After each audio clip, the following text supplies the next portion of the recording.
పులిహోరలో రెండు కత్తులు ఇమ్మడవు అనేది సామెత. కానీ ఓ సెగ్మెంట్లో ఏకంగా మూడో కత్తి ఎంట్రీ ఇవ్వటం ఆసక్తికరంగా మారిందట. ఇప్పటికే ఓ సీనియర్ నేత తగిన గౌరవం దక్కట్లేదని ఫీల్ అవుతున్నారు. మరో నేత తన పట్టు నిలుపుకునేందుకు ఆరాటపడుతున్నారు. ఇంకో నేత ఫుల్ యాక్టివ్ మోడ్లోకి వస్తుండడంతో ఆ నియోజకవర్గంలో అసలైన రాజకీయ చదరంగం మొదలైందట. ఇంతకు ఏ సెగ్మెంట్లో ఈ పరిస్థితి ఉంది? ఏ నియోజకవర్గంలో ఈ కుంపట్లున్నాయి?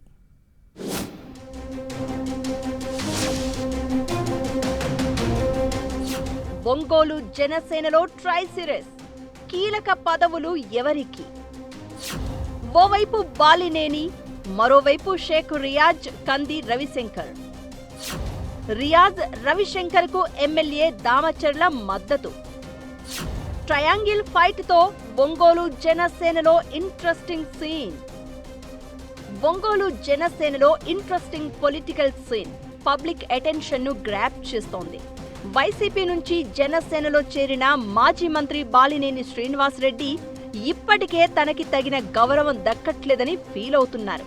ఆయన జనసేన గూటికి చేరినప్పటి నుంచి గ్రూపులు ఎక్కువై కుంపట్లు కట్టి వర్గాలుగా విడిపోతున్న పరిస్థితి ఉందట.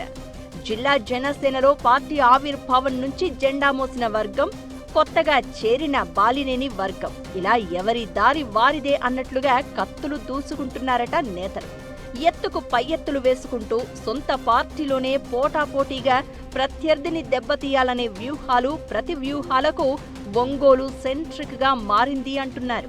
అయితే తనకు పార్టీలో ఒంగోలులో ఎదురవుతున్న పరిస్థితులు, తన వ్యతిరేక వర్గాలపై జనసేన అధినేత పవన్ కు బాలినేని పలుసార్లు విన్నవించుకున్నారట. కొత్తగా పార్టీలోకి వచ్చినప్పుడు ఇలాంటివి కామనే అని, అన్నీ సర్దుకుంటాయని ఓపిక పట్టాలంటూ బాలినేనికి చెప్పుకుంటూ వచ్చారట పవన్. కానీ ఒంగోలు జనసేనలో బాలినేనికి వ్యతిరేకంగా మొదలైన వర్గపోరు, ప్రతి వ్యూహాలు మాత్రం ఆగడం లేదట. పార్టీ ఆవిర్భావం నుంచి జనసేనలో ఉన్న జిల్లా పార్టీ అధ్యక్షుడు, ఒంగోలు నియోజకవర్గ జనసేన సమన్వయకర్త షేక్ రియాజ్ బాలినేని పట్టు పెరగకుండా స్కెచ్ వేస్తున్నారట.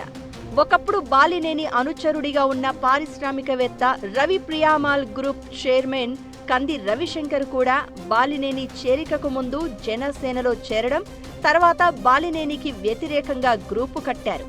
రవిశంకర్ గ్రూపునకు జనసేన జిల్లా అధ్యక్షుడు రియాజ్ తో పాటు ఎమ్మెల్యే దామచర్ల జనార్దన్ మద్దతు ఉండడంతో ఒంగోలు జనసేనలో రాజకీయం రంకెళ్లు వేస్తోంది.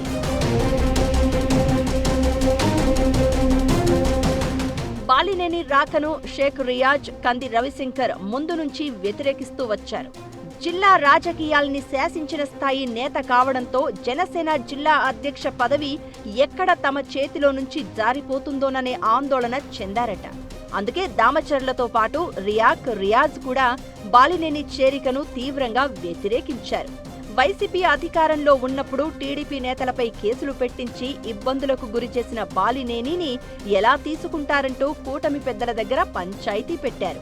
అయినా పార్టీ అవసరాలు, భవిష్యత్ రాజకీయ పరిస్థితుల దృష్ట్యా తప్పదు అని నాయకులకు సర్ది చెప్పి అధిష్టాన పెద్దలు సయోధ్య కుదిర్చే ప్రయత్నం చేశారు. కానీ ముగ్గురు నాయకులు ఒక తాటిపై నడిచింది లేదు. మార్కాపురం సభ వేదికపైనే పవన్ బాలినేని పరిస్థితిపై మాట్లాడినా ఎలాంటి మార్పు రాలేదు. పైగా బాలినేని వర్గానికి పదవులు దక్కకుండా అధిష్టానం పెద్దల దగ్గర దామచర్ల జనార్దన్ పట్టుబట్టి మరీ షేక్ రియాజ్కు ఉడా చైర్మన్ పదవి దక్కేలా చేశారు.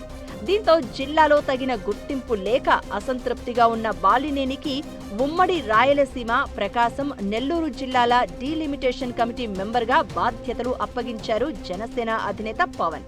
ఆ 3 జిల్లాల్లో పార్టీ పదవులు, నియోజకవర్గ ఇన్ఛార్జ్ పోస్టులను బాలినేని, ఆయన కుమారుడు ప్రణీత్ రెడ్డి అమ్ముకున్నారని జనసేన నేత జడా బాలనాగేంద్ర యాదవ్ ఆరోపించడంతో సంచలనం రేగింది. తనకు పదవి ఇప్పిస్తానంటూ బాలినేని ఆశ చూపి మొండి చెయ్యి చూపారంటూ బాలినేనిపై తీవ్ర విమర్శలు చేసి చర్చకు తెరలేపారు బాలనాగేంద్ర యాదవ్.